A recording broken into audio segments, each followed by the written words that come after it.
Good afternoon friends, मैं हूं Neetu Gupta, spiritual life coach. तो आज हम 6 चैप्टर के 28 तक के वर्सेस को कवर कर रहे हैं। लास्ट टाइम कृष्ण ने ये बताया था कि मन को आत्मा से कैसे जोड़ा जाए। आज कृष्ण बता रहे हैं कि मन को ईश्वर से कैसे जोड़ा जाए। तो कृष्ण कहते हैं कि जब डिजायर्स शांत हो जाती हैं और मन के कंट्रोल में आ जाती है, तब व्यक्ति को चाहिए कि अब वो बुद्धि को विश्वास से स्थिर करे और ईश्वर के अंदर पूरे तरीके से लगा दे। धीरे धीरे और लगातार अभ्यास करते करते बुद्धि ईश्वर में लगना सीख जाती है और उसके बाद वो किसी और चीज में नहीं लगती। जब भी मन में किसी और थॉट का जन्म हो तो उस थॉट को हटाकर वापस से मन को ईश्वर के अंदर लगा दे। जो योगी पापों से मुक्त है, जिसका मन शुद्ध है और जिसको हर चीज में ईश्वर ही दिखते हैं, ऐसे इंसान को अपने ध्यान में परम आनंद का अनुभव होता है। इस तरह से खुद पर नियंत्रण रखने वाला व्यक्ति, जिसका मन ईश्वर के साथ जुड़ गया है, उसके अंदर की सभी उत्तेजनाएं शांत हो जाती हैं और वो हैप्पीनेस की एक परफेक्ट स्टेट का अनुभव करता है। तो चलिए अब समझते हैं इन वर्सेस को। सुनने में तो बहुत सिंपल से लग रहे हैं, ऐसा लग रहा है आसान काम है, हो जाएगा, लेकिन जो करने जाते हैं तभी पता चलता है क्या क्या चैलेंजेस आते हैं और क्या क्या हर्डल्स आती हैं जिनको हमें पार करना पड़ता है। तो चलिए समझते हैं थोड़ा सा अपने तरीके से कि इन वर्सेस का क्या मतलब है। तो पहले तो हमने जाना आत्मा से कैसे जुड़े, यानी कि हमारे अंदर की वो एक सटल स्मॉल वॉइस जो हर वक्त बोलती रहती है और जिसे हम हमेशा नजरअंदाज करते हैं। तो पहले तो हमने उससे जुड़ने के रहस्य को समझा। अब जब हम आत्मा से जुड़ गए, यानी हमें इतना यकीन तो आ गया कि भाई हम आत्मा हैं, तो आत्मा कौन है? परमात्मा का अंश। और जैसा कि मैंने कहा, आत्मा को जानना है तो ईश्वर को जानना पड़ेगा, ईश्वर को जानना है तो आत्मा को जानना पड़ेगा। अगर आपने ईश्वर को जान लिया तो आप अपने आप को भी जान लोगे, क्योंकि अभी तक तो सिर्फ इतना जाना है ना, मैं आत्मा हूं। आत्मा क्या होती है ये हमें ईश्वर से समझ आता है। तो अगेन ये वर्सेस मैं आपको उसी तरह से समझाऊंगी जो मेरे अनुभव रहे इन वर्सेस के साथ। उससे आपको थोड़ा सा बेटर वे में अंडरस्टैंडिंग मिलेगी कि इनका एक्चुअल में मीनिंग क्या है। देखिए, मेरी मेडिटेशन का मेन पर्पस क्या था? मेरा मेन पर्पस ये था कि ये जो संसार है जिसमें मैं इतना फंस गई हूं, कर्मों के जो चक्र चलते चले जाते हैं, मुझसे परमिशन भी नहीं लेते और आ जाते हैं मुझे सताने के लिए, जिन पर मेरा कोई कंट्रोल नहीं है, मैं जानूं मैं इनसे बाहर कैसे निकलूंगी। सिंपल इतना ही रीजन था, क्योंकि द मोमेंट मुझे ये करना आ जाएगा तो खुशियां तो अपने आप आ जाएंगी। हम में से ज़्यादातर लोग इसीलिए तो मेडिटेट करते हैं ना, कि लाइफ की जो प्रॉब्लम्स आ रही है, जिसकी वजह से हमारी हैप्पीनेस चली गई, उसका हमें रीज़न समझ आए ताकि हम अपनी लाइफ को हैप्पी बना पाए। मेन रीज़न हमारा यही होता है। वो और बात है कि हैप्पीनेस का रास्ता स्पिरिचुअलिटी से होकर जाता है तो हम स्पिरिचुअलिटी की तरफ टर्न कर लेते हैं, पर ढूंढ तो हम खुशी रहे होते हैं। तो मैं भी ऑब्वियस सी बात है खुशी के लिए ही मेडिटेट कर रही थी कि जानूं भाई ये कर्म वर्म क्या होते हैं, कहां से आते हैं। अब समस्या क्या है? ये कर्मों के चक्र को, कर्मों को जानने के लिए इन्हें कैसे तोड़ना है, बुद्धिमान व्यक्ति की जरूरत है जिस पर मैं 100% ट्रस्ट कर सकूं, जिसको इन सब चीजों की इन डेप्थ नॉलेज हो और जो मुझे एक्चुअल में समझा सके क्या गड़बड़ हो रही है। अब ऐसा व्यक्ति बाहर नहीं अंदर ही मिलता है। बाहर से भी अगर हमें कोई एक जेन्युइन प्योर सोल मिल भी जाए ना, तो वो सिर्फ हमें रास्ता दिखा सकती है।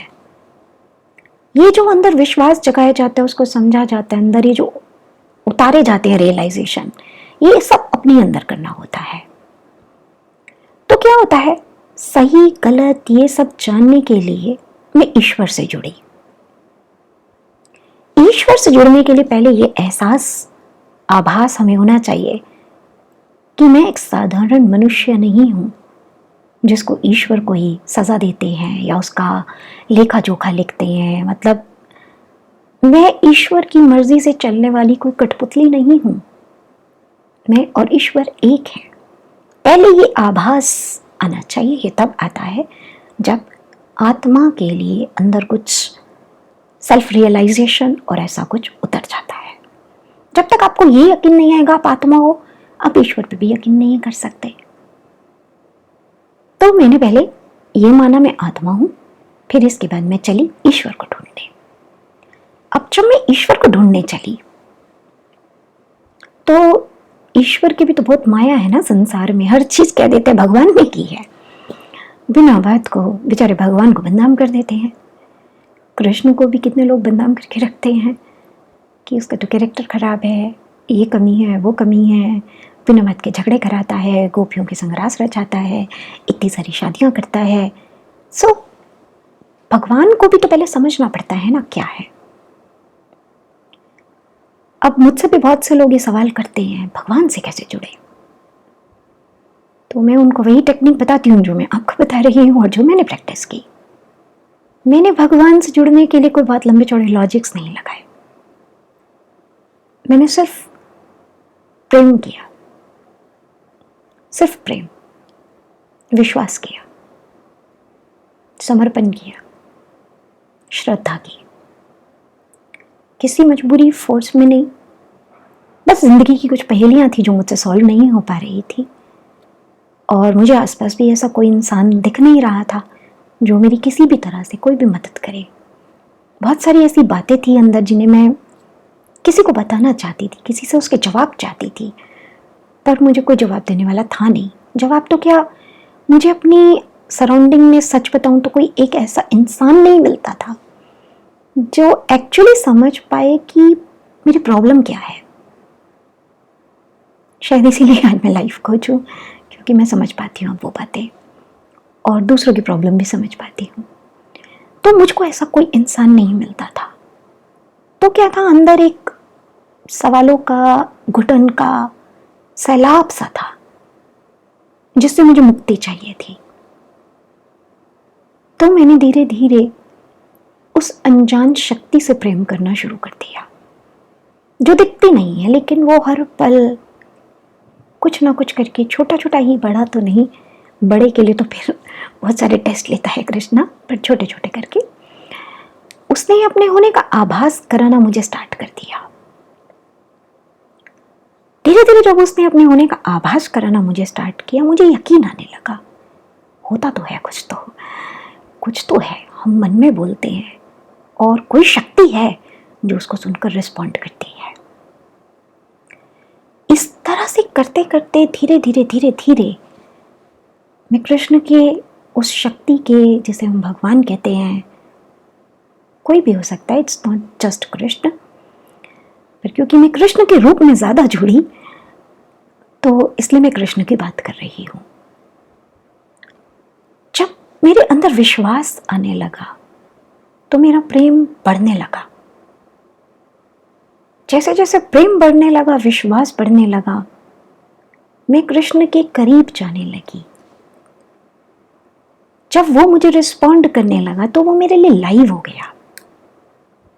अब वो मेरे लिए कोई माइथोलॉजिकल कॉन्सेप्ट नहीं रह गया था जिसको मैंने किसी से सुनकर अपने दिमाग में जगह देने की कोशिश कर रही हूँ।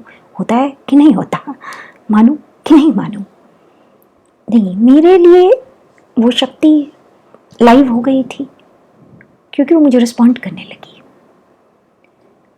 और क्योंकि वो मुझे रिस्पॉन्ड करने लगी तो अब मैं उसको अपनी बातें बताने लगी, उसके साथ शेयर करने लगी, और धीरे धीरे मुझे जवाब मिलने लगे। अब उसके जवाब देने के तरीके थोड़े अलग होते हैं जो हम यहाँ डिस्कस नहीं कर सकते, पर जवाब मिलने लगे। अब क्या था, बाहर की चीजों से मेरा मन अपने आप ही शांत होने लगा, हटने लगा, क्योंकि बाहर का संसार मिथ्या था, झूठ से बना हुआ। मैंने पाया रिश्ते भी झूठे, भाव भी झूठे, सब झूठ था यहाँ। आई लव यू शब्द को लोग ऐसे इस्तेमाल करते हैं जैसे बच्चों के खेलने की चीज है, किसी को भी बोल दो, उसकी गहराई को, उसके अर्थ को समझते नहीं। शादी जैसे पवित्र रिश्ते को मजाक बना रखा है। ऐसा लगता है कि किसी को शादी के नाम पे पोजेस कर लेते हैं, कंट्रोल करते हैं। माँ बाप तक जन्म देने की कीमत मांगते हैं, सोचते हैं कि बच्चे पर अब उसकी जिंदगी पर मेरा अधिकार है। तो ये बाहर का संसार सारा मुझे फिर मिथ्या लगने लगा, क्योंकि कृष्ण तो इन सबसे बहुत ऊपर था। तो क्या हुआ, इस तरीके से मेरा मन, बुद्धि सब अपने आप ही स्थिर हो गया। मुझे ज़्यादा कुछ करना नहीं पड़ा। सच बात यही है, मैंने कोई इतने लंबे चौड़े लॉजिक्स नहीं लगाए। हाँ, बस ऑब्जर्वर बनकर के जीती रही लाइफ को। वो जहाँ कोई छोटा सा भी संकेत देता उसको ऑब्जर्व करती, हर चीज में उसकी प्रेजेंस को महसूस करती। जो कृष्ण कह रहे हैं इन वर्सेस में कि जब एक व्यक्ति हर चीज में मुझे देखना शुरू कर देता है, मुझे देखना मतलब ऐसे नहीं कि इल्जाम डाल दिया कि भैया मैं कौन, मैं तो बेचारा उसके हाथ की कठपुतली, जो उसकी मर्जी हुई मुझे करना होगा, ऐसे नहीं।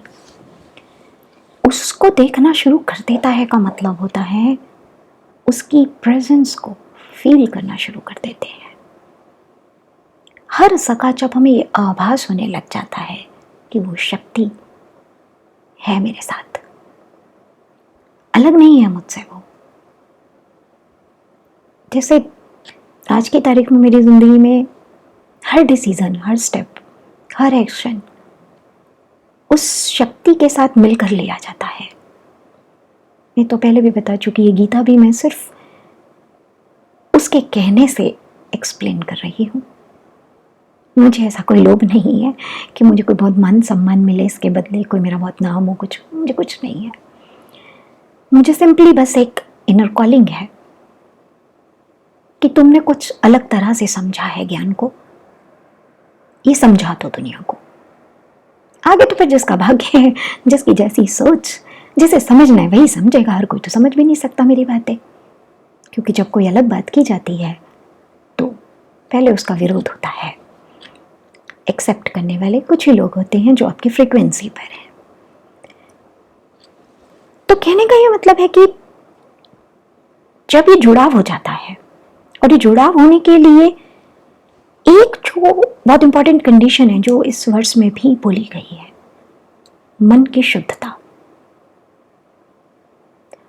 मन अगर शुद्ध नहीं है ना, आपके भाव शुद्ध नहीं है, आपके अंदर एक अच्छाई का और वो सब नेचर नहीं है, कैरेक्टर नहीं है।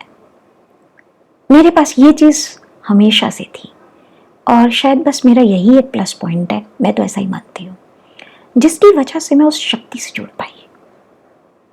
कृष्ण देखिए किसी को मना नहीं करता, वो तो सबके लिए एक सा है। समस्या होती है हमारे अंदर की, जो बुराई होती है ना, वो डार्क एनर्जी होती है। ये डार्क एनर्जी ना हमें लिफ्ट नहीं होने देती। आप ऐसे समझ लो, कृष्ण जो है एक प्योर वाइट बादल है और हमें जाकर उससे मिलना है, पर हमारे अंदर का वो जो कचरा, डस्ट, ये सब भरा है और हम काले हो गए, तो क्या होता है हम इतनी ऊपर उठ नहीं पाते। एज अ रिजल्ट सेपरेशन रह जाता है।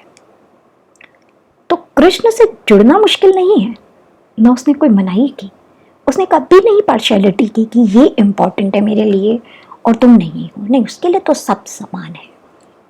भगवान के लिए सब समान ही होते हैं। समस्या जो है वो हमारे अंदर होती है। लकीली मेरे अंदर ये सब बुराइयां नहीं थी। मैं बचपन से हमेशा से दूसरों के बारे में सोचने वाली थी। मैं फंस रही थी इस दुनिया के जंजाल में, क्योंकि जरूरत से ज्यादा अच्छी बनने की कोशिश कर रही थी। तो बैलेंस तो बिगाड़ ही रही थी जिंदगी में, मैं भी हर जगह बिगाड़ रही थी। इस वजह से मेरे कार्मिक चक्र बने थे जो मुझे कृष्ण ने समझा दिए। लेकिन मन क्योंकि शुद्ध था, मन सबका अच्छा सोचता था, सबको सुख देना चाहता था, किसी के दुख का कारण नहीं बनना चाहता था, कोई पाप नहीं करना चाहता था। तो क्या है, मेरी एनर्जी लिफ्ट हो गई और कनेक्ट हो गई फटाफट। इसलिए कृष्ण कहते हैं मन की शुद्धता पहली कंडीशन है अगर मुझसे जुड़ना है तो। मन अगर शुद्ध नहीं है कि जुड़ना तो है भगवान तुझसे, मेरे को जरा वर्ल्ड का रिचेस्ट पर्सन बना दे, ये वाले इलेक्शन में मुझे जितवा दे, सब लोग मेरी बात माने। इसमें क्या है, अशुद्धता है। अशुद्धता क्यों है? क्योंकि आप किसी और की जिंदगी के बारे में भी फैसले लेना चाह रहे हो, और वो भी गलत तरह से। आपने समझा नहीं आत्मा क्या होती है। मुझे थियोरेटिकल वे में भले ही नहीं पता था आत्मा क्या होती है, पर अंदर मुझे बहुत बातें पता थी, और इसका आभास मुझे तब हुआ जब थियोरेटिकल वे में भी मुझे ये बातें पता चली। जैसे मैंने कहा, गीता मुझे हमेशा से पता थी, पर ये मुझे तब पता चला जब मैंने गीता को फर्स्ट टाइम पढ़ा कि तो मुझे आती है। और यूं ही लोग इतना कहते हैं तो बहुत मुश्किल है गीता, पर मुझे आती थी, मुझे ज़रा भी प्रॉब्लम नहीं हुई। मैंने खुद ही पढ़ी और पढ़कर मुझे सब क्रिस्टल क्लियर था कि इसमें क्या लिखा है। तो क्या होता है, जब मन शुद्ध होता है, आत्मा को हम जानने लग जाते हैं, उसके जैसे बनने की कोशिश भी कर रहे होते हैं, तो फिर हम लाइट की तरफ जा रहे हैं। और कृष्ण तो लाइट है, प्योर लाइट। जब हम इस तरफ जा रहे होते हैं तो ये मिलन हो जाता है। अगर हमारे अंदर डार्कनेस ज़्यादा आ गई तो हमें पहले उसको खाली करना पड़ता है, उसके अंदर लाइट भरनी पड़ती है। यही हीलिंग होती है। हीलिंग में और करते क्या है, हीलिंग इज बेसिकली क्लिनजिंग, अपने अंदर की अशुद्धता को, इम्प्योरिटीज को, डिसीजेस को दूर करना। मैं तो सबको डिसीज बोलती हूँ। लोगों को ऐसा लगता है कि शायद डिसीज का मतलब है शरीर की या दिमाग की प्रॉब्लम्स। मेरे लिए तो हर वो चीज़ जो आत्मा का स्वभाव नहीं है वो डिसीज है। बंधन भी एक डिसीज है मेरे लिए तो, क्योंकि आत्मा स्वतंत्र है। एक इंसान को अगर अपनी स्वतंत्रता का इस्तेमाल करना नहीं आता, मेरे लिए वो भी डिसीज है। तो ये एक पहली कंडीशन इसे साथ लेकर चलिए। कहीं अगर कोई अशुद्ध विचार है किसी भी किस्म के, उन्हें मन से हटाइए, क्योंकि जब तक ये नहीं आएगा, आप कितनी मर्जी कोशिश कर लो, आप भगवान से नहीं जुड़ सकते। ये तो मैं गारंटी दे सकती हूँ इस चीज़ की। मेरे बहुत स्टूडेंट हैं, मैंने देखा, जिनका मन बच्चों जैसा साफ होता है ना, भले ही उनका दिमाग इतना तेज नहीं है, भले ही कोई लंबी चौड़ी नॉलेज नहीं है, कुछ नहीं है, लेकिन मैंने देखा है वो फटाफट कनेक्ट हो जाते हैं। जिनके मन में चतुरता ज़्यादा होती है, चालाकियाँ ज़रूरत से ज़्यादा होती हैं, हर बात में हिसाब किताब लगाने बैठते हैं, मैंने देखा वो नहीं जुड़ पाते, वापस आ जाते हैं। तो मन को शुद्ध करो अगर भगवान से जुड़ना है, क्योंकि पहले ही कृष्ण बता चुके, मेडिटेशन का गोल तो मैं ही हूँ। और क्यों है ये मैंने आपको बता दिया। मैं जिस चीज़ के लिए मेडिटेशन कर रही हूँ उसके जवाब तो कृष्ण ही देगा मुझे। मेरा आत्मन सेल्फ, हायर सेल्फ ही तो देगा ना मुझे जवाब। तो अगर मुझे उससे जवाब लेने हैं तो गोल तो बनाना ही पड़ेगा मुझे। जब तक मैं उससे नहीं जुड़ूंगी मुझे समझ नहीं आएगा मैं कौन हूं, इस संसार में कैसे फंसी, कैसे निकलूं यहां से। तो पहले मन को शुद्ध कीजिए, ठीक है। ये सारे मैं आपको बस स्टेप्स ही बता रही हूँ। पहले मन को शुद्ध कीजिए। जब मन शुद्ध होगा, विश्वास कीजिए ईश्वर पर। विश्वास के बिना आगे नहीं बढ़ पाएंगे। और विश्वास के लिए आपको ज्यादा कुछ नहीं करना होता। वो शक्ति जो है ना, बराबर हमारे साथ मिलकर काम कर रही होती है। Be a good observer. छोड़िए उसके हाथ में परिस्थितियां और उसको दिखाने दीजिए कि वो आपकी जिंदगी में है। आप जब ऐसा करेंगे तो वो भी आपको अपने होने के संकेत देगा। फिर जब वो संकेत दे रहा है तो डाउट मत कीजिए। पर हाँ, यहाँ माया बहुत है, माया भी आपके साथ प्ले करती है, इसलिए यहाँ भी एक टीचर की ज़रूरत तो आपको पड़ ही जाती है, अगर अभी आप एक बिगिनर हैं। तो विश्वास बहुत ज़रूरी है ईश्वर पर, उसके वजूद पर कि हाँ वो होता है। क्योंकि आप ये एक छोटी सी बात समझिए, मैंने गोल बना दिया और मेरे गोल पर ही डाउट है मुझे, तो क्या हम पहुंच जाएंगे वहां? पालेंगे क्या उस गोल को? नहीं पा सकते। पहले हमें ये विश्वास लाना पड़ता है, और यही लॉ ऑफ अट्रैक्शन भी बोलता है, you should have that faith first. आपको ही अंदर यकीन होना चाहिए ऐसा होता है, ऐसा है तभी तो जाएंगे। यहाँ हिसाब किताब नहीं लगाए जाते अब कि मेरा टाइम ना वेस्ट हो जाए कहीं, कुछ नहीं वेस्ट होता। इस सफ़र पे जो जो चले हैं ना, उनका कोई वेस्ट कुछ नहीं हुआ। भले उनको वो वाले रिजल्ट ना मिले हों जो उन्होंने सोचे, पर कुछ ना कुछ रिजल्ट तो मिलते हैं। तो मन की शुद्धता, उसके बाद विश्वास, और मन को, इंद्रियों को स्थिर करना, ये तो हम पहले भी डिस्कस कर चुके। क्योंकि अगर वो स्थिर नहीं होंगे तो आप मेडिटेशन करने जाएंगे और दिमाग में हजार थॉट्स आएंगी कि मुझे तो घूमने जाना है, शॉपिंग करनी है, उसके कपड़े खरीद लूँ, ये कर लूँ, वो कर लूँ, बच्चे को स्कूल से लेकर आना है, ये वाली मीटिंग रह गई, इससे मिलना है, उससे मिलना है, हजार चीज़ें। जब तक वहाँ से स्विच ऑफ नहीं करेंगे तब तक ये एंटर ही नहीं करने देगा अंदर। तो वो सब तो हमें पहले चुप करना ही है। और जब ये सब हो जाता है तो फिर वैसे तो विश्वास होने के बाद कोई ज़्यादा लंबी चौड़ी समस्या रह नहीं जाती, शुद्धता और विश्वास अगर आ जाए। पर अगर इसके साथ प्रेम भी हो जाए, अब तो मिलन कोई रोक ही नहीं सकता। प्रेम करो भगवान से, क्योंकि मैंने किया है तो मुझे पता है, उसके बाद रास्ता बहुत आसान हो जाता है। बस इन 3-4 चीज़ों को साथ ले लोगे ना, अब नहीं है मुश्किल का, कोई हिमालय जाने की जरूरत नहीं है। यही रहता है भगवान, अंदर ही मिल जाता है। ढूंढोगे तो मिलेगा, जरूर मिलेगा। मुझे भी यही मिला। कुछ नहीं किया मैंने लंबा चौड़ा, मन को शुद्ध किया, उसमें लगा दिया, उस पर यकीन किया, उसको हर चीज में देखना शुरू किया, बस वो दिखने लगा फिर।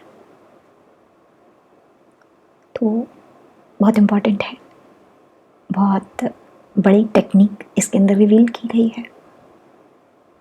कोई आपको अगेन फोर्सफुली जबरदस्ती नहीं जुड़ सकते। अगर आप ये सोचें मुझे तो 1 घंटा बैठना ही बैठना है, लगाना ही लगाना है मन को भगवान में, नहीं लगा पाओगे। विश्वास ही नहीं है तो कैसे लगेगा।